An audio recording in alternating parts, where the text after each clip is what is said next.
The power just went out. It's the middle of a blizzard, the wind is howling, and you can already feel the temperature inside your home starting to drop. The usual hum of your life is gone, replaced by the wind and maybe the chattering of your family's teeth. In a flash, the place you call home, your sanctuary, can start to feel like a trap as all that precious warmth bleeds out into the frozen world. But it doesn't have to be that way.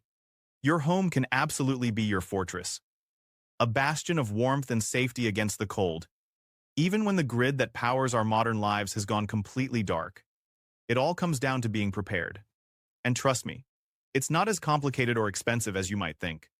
In this video, we're going to break down the 15 non-electric essentials that will turn your freezing house back into a warm, safe shelter for you and your family. We're not talking about high-tech gadgets or complicated systems. This is about proven, reliable, and accessible items that work when you need them most. And you'll want to stick with me, because item number 7 is one that most people completely overlook, and it could be a total game changer for your family's comfort and survival. First things first, we need to talk about your main heat source. When your furnace or heat pump is just a silent metal box, you need a reliable off-grid way to generate that life-saving heat. Item 1. Indoor safe propane or kerosene heater. The number 1 item on your list has to be an indoor safe portable heater. And I really have to emphasize the words indoor safe. These heaters are built specifically for use inside a home, unlike the ones you'd use on a patio or in a workshop. They solve the biggest problem you have, a total loss of central heat. Without one, you're in a race against time, as your home's temperature drops towards whatever it is outside. An indoor safe heater, like the popular Mr. Heater Buddy or a similar kerosene model, essentially becomes your new furnace.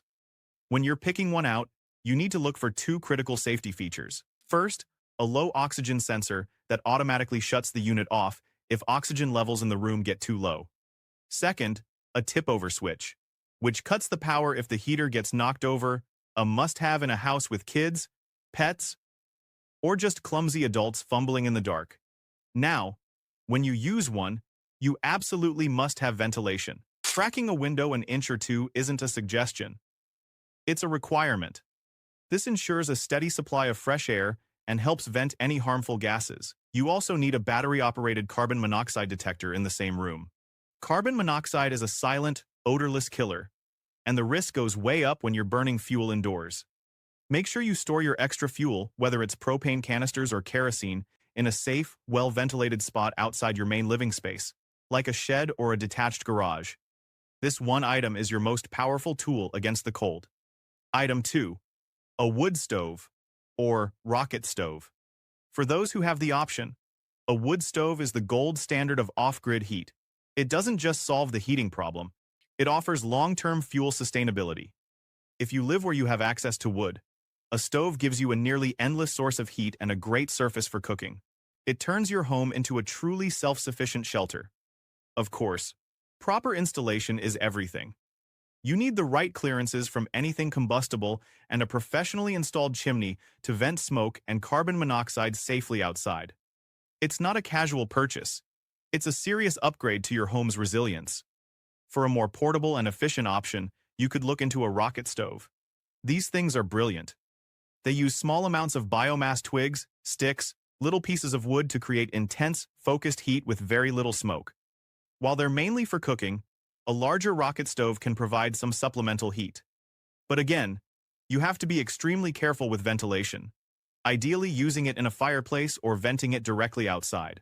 A wood or rocket stove gives you a level of self-reliance that's tough to beat. Item 3. Thermal underwear and layered clothing. Your body is constantly losing heat to the air around it, and when that air is cold, it happens fast. The best way to slow that down is by layering your clothes to create pockets of trapped air, which is a fantastic insulator. It's a basic rule of surviving the cold. Think of your clothing as a 3-part system. Your base layer, the thermal underwear, needs to be made of a moisture-wicking material like merino wool or a synthetic fabric. Do not use cotton as a base layer. I repeat, no cotton. Cotton absorbs sweat and holds it against your skin, which will actually make you colder. Next is the mid-layer, which is your main insulation. This is where you want fleece or a heavy wool sweater. This layer's job is to trap the bulk of your body heat. Finally, your outer layer should be windproof. Even inside, a simple windbreaker can be surprisingly effective at stopping the chill from drafts. And don't forget your head, hands, and feet. A warm hat is critical since you lose a lot of heat from your head. Mittens are usually warmer than gloves, and thick wool socks are a must. Item 4. Wool blankets and quilts. Sure, cotton and synthetic blankets are fine when the heat is on, but in a real cold weather emergency, wool is king. Most fabrics lose their ability to insulate you when they get damp from humidity, spills, or even your own sweat. Wool is different. It can retain up to 80% of its insulating power even when it's wet. That's a huge deal in a long power outage. Having a good supply of quality wool blankets gives you a reliable, fail-safe layer of warmth. You can layer them on beds, wrap up in them on the couch, and even hang them over doorways to block drafts. Never underestimate the simple, timeless power of a good wool blanket. They're an investment that will last a lifetime and could very well save yours. Item 5. Cold weather sleeping bags. A good sleeping bag solves a very specific problem: getting through the night safely. When you're asleep, your metabolism slows down and your body produces less heat, which can make a cold room feel dangerously cold. A sleeping bag is the ultimate personal insulation system. Look for a mummy-style bag, which fits closer to your body and has a hood you can pull tight, leaving less space for heat to escape. Pay close attention to the temperature rating. A bag rated for 0 Fahrenheit or 15 Celsius will keep you toasty even if the house itself drops to freezing. If you have a family, get one for every person. They create a little microclimate that your body can easily keep warm, which takes a lot less energy than trying to heat a whole room all night. So you're dressed warmly and you have your bedding sorted. Now it's time to think about the house itself. Your home is full of little gaps and weak spots where heat just pours out. The goal here is to plug those leaks and shrink your world down, concentrating your family and your heat source into a smaller, more manageable space. Item 6. Door draft stoppers and weather stripping. The enemy here is infiltration, cold air sneaking in from outside. You would be shocked at how much heat escapes through tiny cracks around your doors and windows. A 1/8-inch gap under an outside door can let in as much cold air as leaving a small window wide open. Door draft stoppers, sometimes called door snakes, are just simple tubes of fabric you put at the base of your doors to block that airflow. A rolled-up towel or blanket works just as well in a pinch. For a more permanent fix, applying some cheap peel and stick foam weather stripping around door and window frames creates a tight seal and drastically cuts down on drafts. This is a simple, cheap prep you can do right now that will pay off big time in an emergency, and it'll probably lower your heating bills too. Item 7. Plastic sheeting and tape. And here we are at item number 7, the game changer I mentioned. The problem is, your house is too big. Trying to heat a whole 1,500 or 2,000 square foot home with one portable heater is a battle you will lose. The solution is to create a heat zone by sealing off the rooms you're not using. This is where plastic sheeting and duct tape become your best friends. Pick one central room in your house to be your family's living and sleeping area.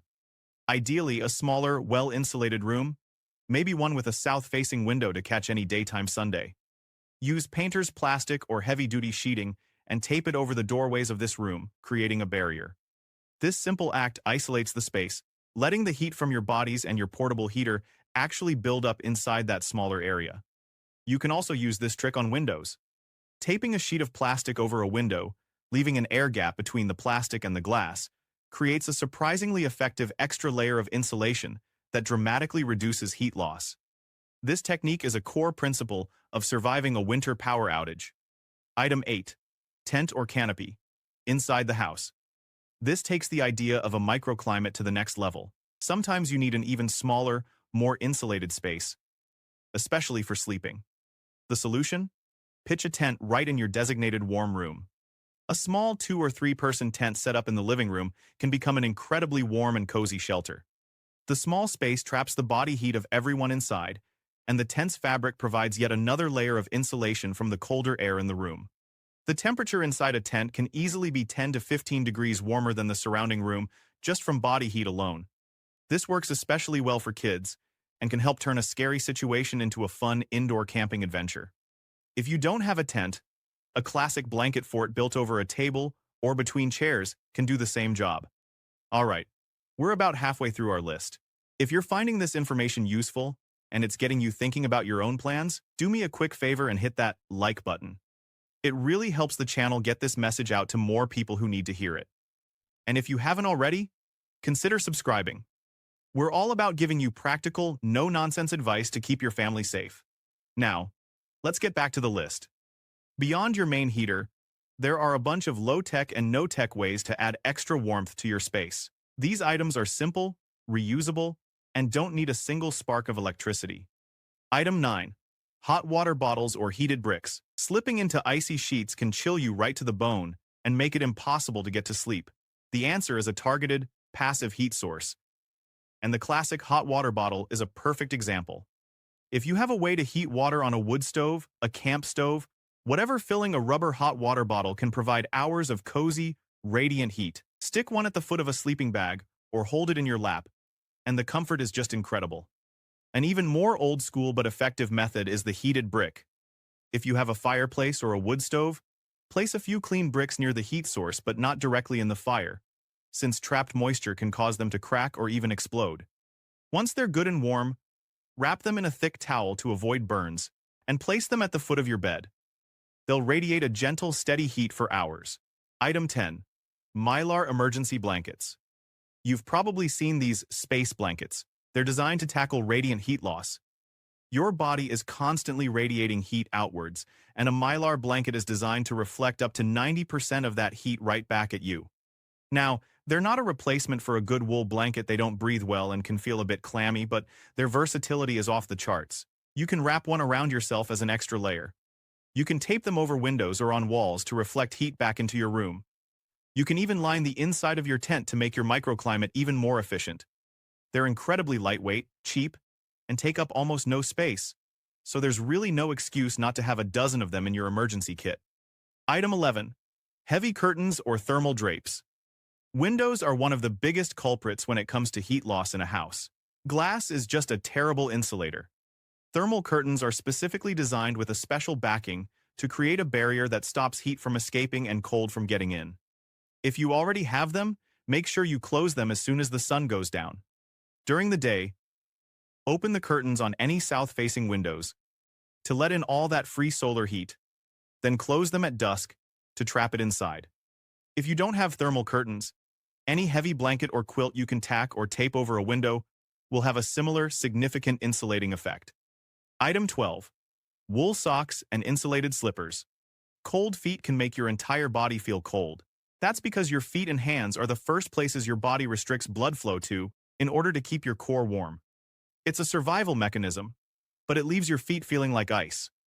The solution is simple: high-quality insulation for your feet. Once again, wool is the best choice for socks because it's warm, and it wicks away moisture. Having multiple pairs of thick wool socks is critical. Pair them with some insulated slippers for walking around the house. Just keeping your feet off a cold floor makes a huge difference, as cold, bare floors will suck the heat right out of your body through your feet. Item 13. Rugs and carpets for bare floors. That leads us right to our next item. If you have tile, concrete, or hardwood floors, you're losing a ton of heat right through them by conduction. The fix is to put a layer of insulation between you and the floor. Throw rugs, area rugs, or even just flattened cardboard boxes or a few layers of blankets on the floor of your warm room will make a noticeable difference. It slows down the heat loss into the ground and makes the whole space feel warmer and more comfortable. Item 14. Hand warmers. Sometimes you just need a quick, portable blast of heat. Even with layers, your hands can get painfully cold, which makes it tough to do even simple things. Chemical hand warmers are a fantastic tool. These little packets use a chemical reaction that activates when exposed to air, generating heat for several hours. You can tuck them into your pockets, your gloves, or even your boots for an instant. Personal heat source. They're cheap, have a long shelf life, and are perfect for an emergency kit. You can also find rechargeable electric hand warmers, which are a great option if you have a way to charge them, like a solar power bank. Item 15. A way to heat food and water. Our final item isn't just about warmth, it's about morale. When the power's out, you can't make a hot meal or a warm drink, and those are things that are critical for both your physical and mental well-being. Eating hot food and drinking warm liquids helps raise your core body temperature from the inside out. The solution is a safe indoor cooking method. This could be a small butane or propane camp stove used with extreme caution near a ventilated window, or, even better, a system specifically rated for indoor use. Just boiling a pot of water not only gives you water for hot drinks, but also adds humidity to the air, and humid air actually feels warmer. Just promise me you will never, ever use a charcoal grill or an outdoor gas grill inside your home or even in the garage. The carbon monoxide they produce can be deadly in minutes. So, that's the list. 15 essential, non-electric items to keep your family warm when the grid fails. It all boils down to a few key ideas. First, have a primary, indoor-safe heat source and know exactly how to use it safely. Second, focus on personal insulation. Layer your clothes, use wool blankets, and get good sleeping bags. You are your own best furnace.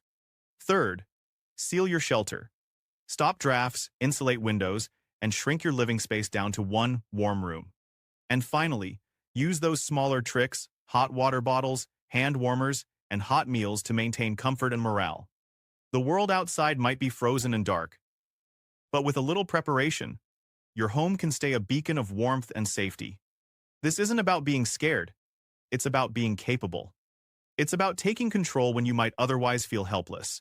It's about being able to look at your family and know, with confidence, that you've got this. What's a winter item that I missed? What's your number one go-to for staying warm in a power outage? Let me know in the comments below. I read every single one, and we can all learn from each other. If you found this guide helpful, please subscribe and hit that notification bell so you don't miss our future videos. We have a lot more to cover to help you become more prepared and self-reliant. Stay warm, stay safe, and thanks for watching.